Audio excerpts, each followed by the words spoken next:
MLA గారి పనితీరు ఎలా ఉంది? 7 నెలల కాలం ఎలా ఉంది మీకు ఆ నియోజకవర్గం? మా ఎమ్మెల్యే గారు అనేది ఇప్పుడు ప్రజెంట్ అనేది ఏం చేయట్లేదు. సిటికల్గా ఉంది బాగా. ఏ వర్క్ కూడా ఫాస్ట్ లేదు. ఇప్పుడున్న జనరేషన్లో ఏదో అనుకున్నట్టుగా చేసేస్తారు అనుకున్నారు, కానీ అంత సులభం లేదు. అంటే అసలు అందుబాటులో ఉన్నారు? ఏదైనా మీకు పని కావాలని అడగడానికి చెప్పడానికి ఏదైనా కన్సల్ట్ ఏంటి? ఎవరిని కలవాలి? ఎవరిని కలవాలంట టక్కని ఒక ఆఫీస్ ఉన్నది బాగుండిద్ది. ఆయన ఎక్కడో ఊర్లో కూర్చొని వాళ్ళ కార్యకర్త ఎక్కడో ఏ ఆఫీస్కి వెళ్ళి అడగాలి? ఏదైనా సమస్య వచ్చింది ఎవరికి అడగాలి వెళ్ళి? అలా ఉంది పరిస్థితి. సమస్యలు అయితే చాలా ఉన్నాయండి, మనిషి అయితే లేడు మాట్లాడడానికి, అందుబాటులో లేడు. అది ఈ 7 నెలల కాలంలో ఎప్పుడు చూసారు మీ ఎమ్మెల్యే గారిని మధ్యకాలం? మీరు అసలు గెలిచిన కాడి నుంచి అదే చూడడం, రావడం తెలియదు. ఇంకా అది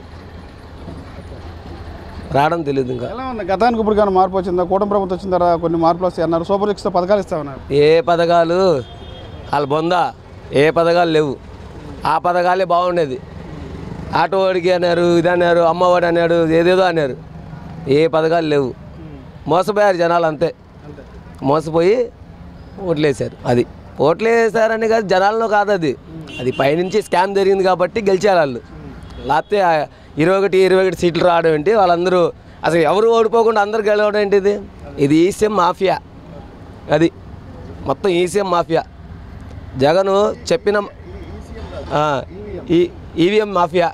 పెద్ద పెద్ద చైలు ఉన్నాయి ఇందులో. ఇంకో విషయం ఏంటంటే ఎవరు కరెక్ట్గా ఈ ప్రభుత్వం వాళ్ళు కరెక్ట్గా పనిచేసిన లేరు. ఎందుకంటే చాలామంది చాలా బాధలు పడుతున్నారు, చెప్పుకోలేకుండా చాలా బాధలు పడుతున్నారు. ఎందుకంటే ఇంకా 4 సంవత్సరాలు పరిపాలన ఉండాలి వాళ్ళదే. ఇంకా తప్పదు. ఇంకా వచ్చే పథకాలు కూడా ఇస్తాడో లేదో తెలీదు. ఎప్పుడైనా ఇస్తాడేమో అని ఆశ. సూపర్ 6 పథకాలు ఇస్తామని చెప్తున్నారు పక్క టీడీపీ వాళ్ళు. బొందా మాటలే. ఏంటి ఇచ్చేదాళ్ళు? ఏమి లేదు, ఏం లేదు.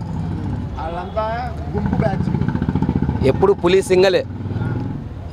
సింగలే. వాస్తవంగా నేను స్టార్టింగ్ కాడి నుంచి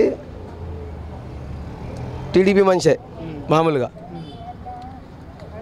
టీడీపీ మనిషే. కాకపోతే ఇదిగో టీడీపీ పక్క టీడీపీ నేను. అలాంటిది ఏమి మాట. సూపర్ 6 పథకాలు రాలేదు నీకు? సూపర్ 6 పథకాలు ఏ పథకాలు రాలేదు, ఏ పథకాలు లేదు. ఇప్పుడు వస్తే వచ్చినాయండి అర్థం.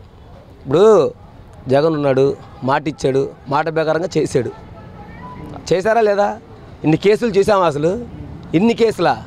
ఆటో వాళ్ళకైనా బైక్ వాళ్ళకైనా ఇన్ని కేసులతో రాజకీయం ఏంటంటే డబ్బు పరంగా లాగేస్తున్నారు.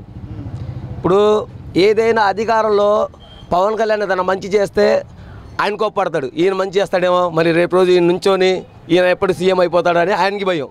ఆయన మంచి చేస్తే ఆయనకి పేరు వచ్చిద్దని పవన్ కళ్యాణ్కి భయం. అంతేగాని వీళ్ళందరూ కుట్ర అయి కలిసి వచ్చారండి. 100 మాటలు ఒక మాట. జగన్ లాగా వాళ్ళు జీవితంలో వాళ్ళు ఉండలేరు, అలాగా చేయలేరు. మాట తప్పని మనిషి ఆయన. అది చేస్తాడు, బాగా చేస్తాడు. వాస్తవంగా నెక్స్ట్ సుధర్ణ చౌదరి అంట, మరి ఎక్కడున్నాడో ఏంటో తెలీదు. అది ఇప్పుడు దాకా అయితే కాన రాలేదు.